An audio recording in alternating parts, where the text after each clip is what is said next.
Hey everyone, and welcome back to The Screenie. Cast members of History Channel's Pawn Stars may be the faces of this industry, but that doesn't make them untouchable. Like every other store of its kind, Gold and Silver Pawn Shop loses money once in a while, and the Harrisons are usually the ones to blame.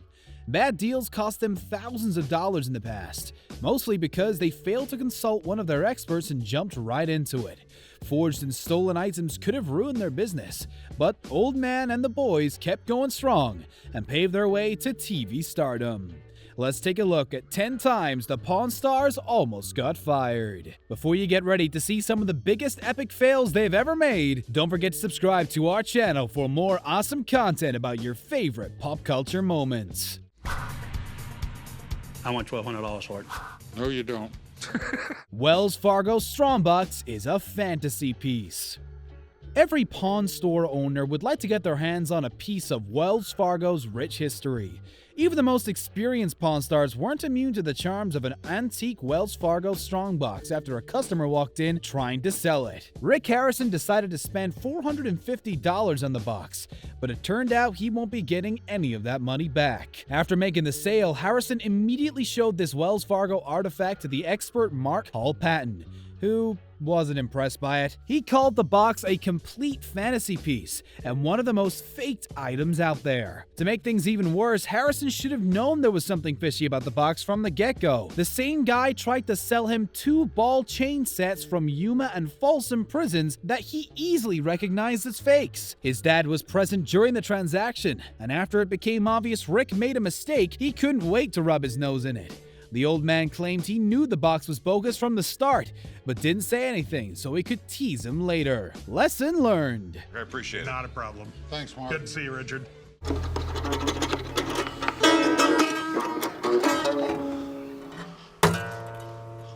Thank you.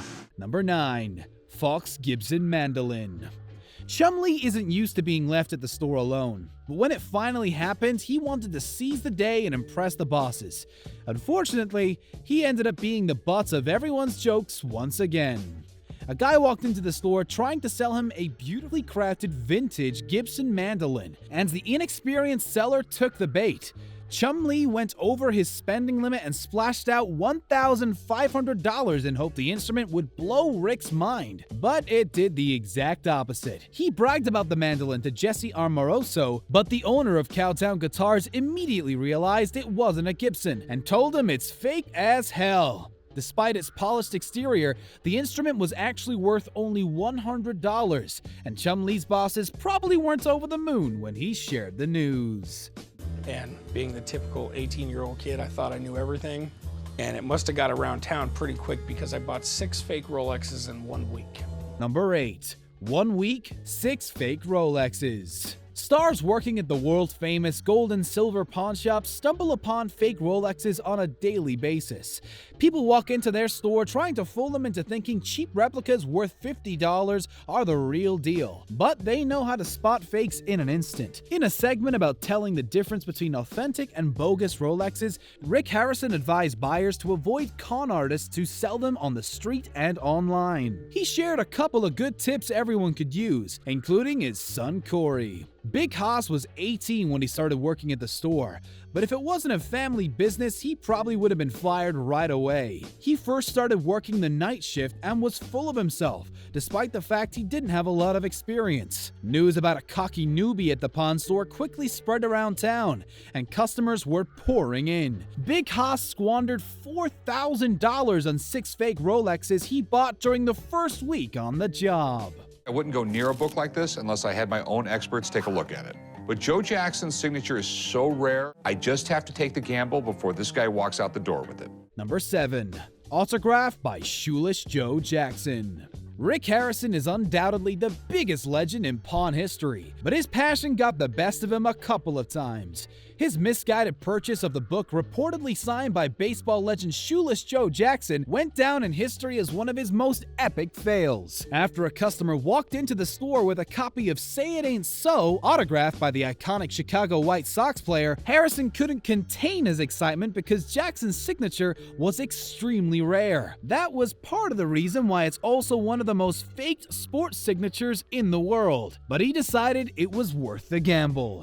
The seller asked for $30,000 and Harrison wasn't having it. He agreed to pay $13,000, but that was $13,000 too much. Expert in rare books Rebecca Romney told him Jackson's signature was most likely forged, and another authenticator later confirmed her evaluation was accurate. These are just badass. Number 6. 1940s Indian motorcycle. Rick was always a big sucker for vintage motorcycles, but his passion puts him in hot water every now and then. The best example is a 1940s Indian motorcycle he tried to sell in LA back in 2015. He ended up losing around $100,000 that day. And let's just say it didn't feel too good either. After the auction was over, Harrison said he's trying to look for a silver lining, but can't find it, and he dreaded the idea of going back to the shop and sharing bad news with the rest of the gang. One of his biggest losses that day was the 1940s Indian motorcycle that cost him around $29,000 after it sold below his expected price. This doesn't look game worn. Willie Mays was a badass. He was sliding around in the dirt and the grass. I imagine there would be a bunch of stains on it. Number 5. Willie Mays baseball uniform. When one of the customers walked in the store with a Willie Mays uniform, Big Hoss was headed over the hills. His buddy Chum Lee wasn't so impressed though, because the uniform didn't seem game-worn and had 0 stains on it. Big Hoss completely ignored his remarks and decided to go with his guts, despite the fact that there was no paperwork proving that the uniform actually belonged to Free Willie. After going back and forth with the original owner, he settled for $31,000, but it wasn't really money well spent. According to Halls of Shame, the asking price for the uniform was $80,000, but nobody was crazy enough to spend that much cash. It was sold for $19,200. But after experts at Mears took a look at the jersey, it turned out Chum Lee's heart was in the right place. Auctioning fake items is worse than losing money, and Big Hoss somehow managed to do both with this disastrous buy.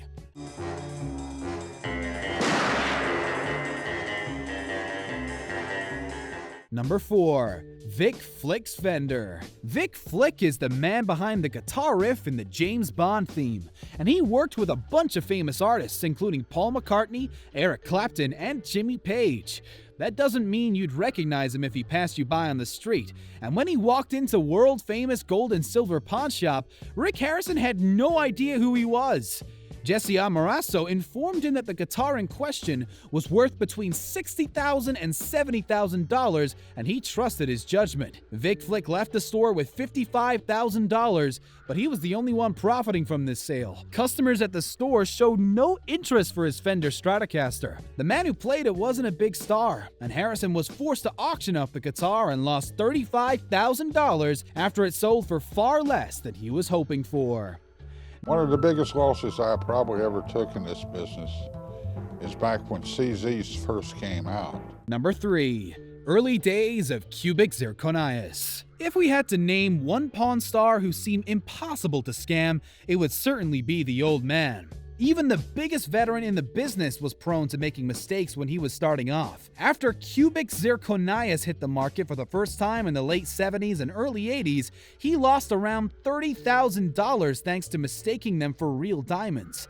The old man wasn't the only one. These synthetic diamond doppelgangers have fooled everybody in the industry, and people were buying them left and right. Fortunately, those days are behind him, and his family have no problem spotting CZs when someone tries passing them off as real diamonds. According to his grandson Big Hoss, gems should be examined under magnifying glasses, and if they seem too good to be true, they probably are. Clear diamonds are extremely rare to find, and they're sold by reputable companies such as Harry Winston and Tiffany's, not your local pawn shop.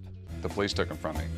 That was the biggest bust I ever had in the pawn shop. Number 2. Stolen diamond earrings. Diamonds are a girl's best friend, but they are also a pawn store's worst enemy. Recognizing real diamonds from cubic zirconias isn't the only problem the owners are facing, and Rick Harrison discovered it firsthand a couple of years ago. When a man in an expensive suit walked into his store with a pair of beautiful diamond earrings, Harrison gave him a run for his money. He asked all the right questions, but the man had the right answer for each one and even brought a receipt to seal the deal. He convinced the pawn star the earrings were real and left the store with $40,000 in his pockets. Harrison enjoyed the fruits of his labor for 3 whole days, but the smile was wiped off his face when the police showed up. It turns out diamonds aren't forever after all. The jewelry Harrison purchased was actually stolen, and he had to return them to the rightful owner without ever getting the money back. No wonder why he subscribed this moment as the biggest bust he ever had in the pawn shop. I can't do it, man. But I'll call you if I change my mind. Call me. Okay? All right, man. Number 1. Passing on the Hendrix guitar. Lewis Carroll once said that we only regret the chances that we didn't take, and Rick Harrison probably felt like quoting him at least once. One of the most memorable items we've ever seen on the set of Pawn Stars was a Jimi Hendrix Olympic white Fender Stratocaster, but it never became a part of Harrison's collection. He wasn't ready to cash out the $750,000 the original owner was asking for, and ended up empty-handed. Guitar expert Jesse Amoroso confirmed that the guitar in question truly belonged to the music legend. He consulted another 3 vintage guitar experts, and they all agreed it had a couple of specific modifications made by Hendrix. His brother Leon also went on record saying that he saw the guitar while sharing an apartment with Jimmy back in the 60s. Shortly after the guitar appeared on Pawn Stars, it was back on the market with Amoroso's store, Cowtown Guitars, as its new broker. It raised many questions about the authenticity of scenes we see on Pawn Stars, but that's a story for some other time. Thank you very much for watching today's video. Make sure to subscribe to our channel to uncover more mysteries behind your favorite movies and TV shows. Start this exciting journey by checking out one of our other 2 videos on the screen.